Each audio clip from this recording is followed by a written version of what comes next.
This is my news of the day with Remi Jurmain Djalis on January 24, 2026.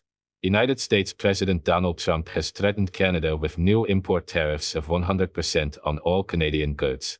Trump stated that these measures would be applied if Canada concluded a trade agreement with China. He shared this warning on his social media platform, Truth Social. Trump cautioned that Canadian Prime Minister Mark Carney should not assume that Canada can become a delivery hub for Chinese products destined for the United States market. He emphasized that a deal with China would result in an immediate 100% tariff on all Canadian goods entering the United States. Recently, Canada and China agreed to lower certain import tariffs after a period of rising trade tensions. China pledged to reduce the tax on Canadian canola from 100% to 15%. In return, Canada agreed to a reduced tariff of 6.1% on 49,000 electric vehicles imported from China, which would otherwise face a 100% tariff. Rising tensions. The renewed cooperation between China and Canada comes after the United States, under Trump, adopted a more hostile stance toward its northern neighbor. Trump imposed a 35% tariff on Canadian goods. Despite Canada being one of the United States' largest trading partners, many goods remained exempt under the North American Free Trade Agreement, but Canada was still affected by broader tariffs on steel, aluminum, and automobiles. Tensions escalated after the World Economic Forum in Switzerland last week. Prime Minister Carney warned against powerful nations using tariffs as political tools. Trump later stated that Canada exists only by the grace of the United States, and withdrew Canada's invitation to participate in the Peace Council he established. Next news. The European Union is considering new measures that could force Chinese car brands to shift strategy by producing more gasoline-powered vehicles for Europe.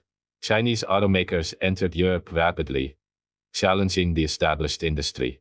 The EU responded with import tariffs on electric vehicles from China.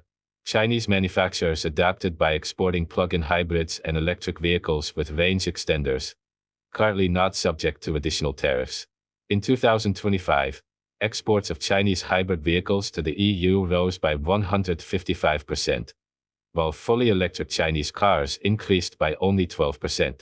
Hybrids now make up roughly one-third of Chinese car exports. The Economist predicts that hybrids may surpass both electric and gasoline vehicles by mid-2026. In the Netherlands, the two best-selling Chinese models, the BYD Seal U and the Lynk & Co 01, are plug-in hybrids. EU-target hybride. French European Commissioner Stéphane Séjourné said he has raised the issue of Chinese hybrid vehicles several times and is ready to take action. He argued that to protect European manufacturers, similar rules should apply to hybrid vehicles. Potential tariffs could range from 7.8% to 35.3%, in addition to a standard 10% import duty. These plans remain exploratory. Questions include which types of hybrids are covered and when regulations might be enforced. Next news. Iran has warned the United States that any move against Supreme Leader Ayatollah Ali Khamenei would trigger a total war. This follows former President Trump's calls for regime change in Tehran. Trump claimed the Iranian killings of protesters have stopped, while Reza Pahlavi, the exiled crown prince, said the bloodshed continues.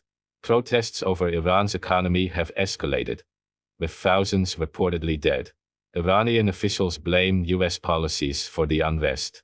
Official Iranian numbers cite at least 5,000 deaths, while the Ghana Group reports nearly 4,000 confirmed and over 24,000 detained.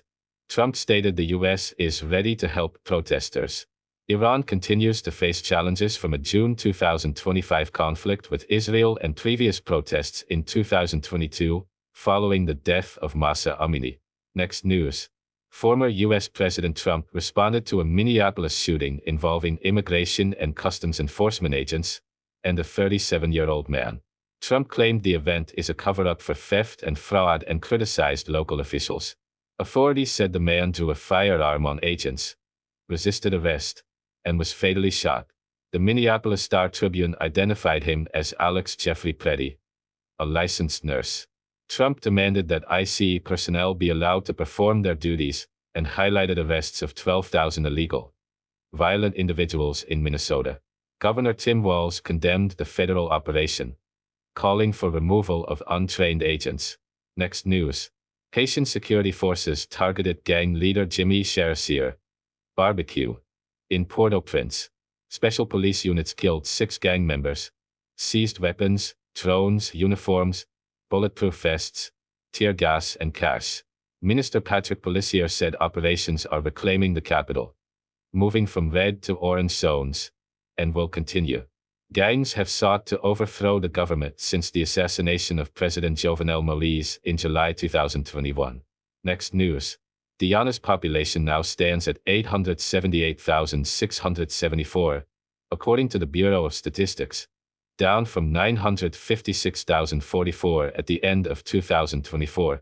The census reached 89% household coverage. Population growth is the highest since World War II, with a slight increase in foreign-born residents. A full report will be published later. Next news. A fuel tanker collision in Nairobi, Kenya, caused a massive fire along the southern bypass. One driver was killed, and thick smoke was visible from a distance. Firefighters worked to contain the blaze. Next news.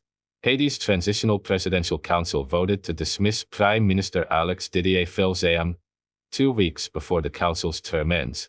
The U.S. urged stability, but council members said they plan to appoint a replacement within 30 days. Gang violence continues to plague Haiti, controlling large portions of Port-au-Prince and the central region. Next news. United States YouTuber iShowSpeed visited Lagos, Nigeria, celebrating his 21st birthday and 50 million YouTube subscribers. The tour spanned 15 African countries, including stops in South Africa, Angola, Kenya, Morocco, and Senegal. He experienced local markets, cuisine, and culture, drawing crowds and media attention. Next news. Iran's protest death toll has surpassed 5,002, amid the country's most severe internet blackout. The OHKANO group reports over 26,800 detained. The U.S. has deployed an aircraft carrier group, though no strikes have occurred. Iran disputes U.S. claims regarding executions, emphasizing independence and denouncing foreign interference. My next news is in the next video.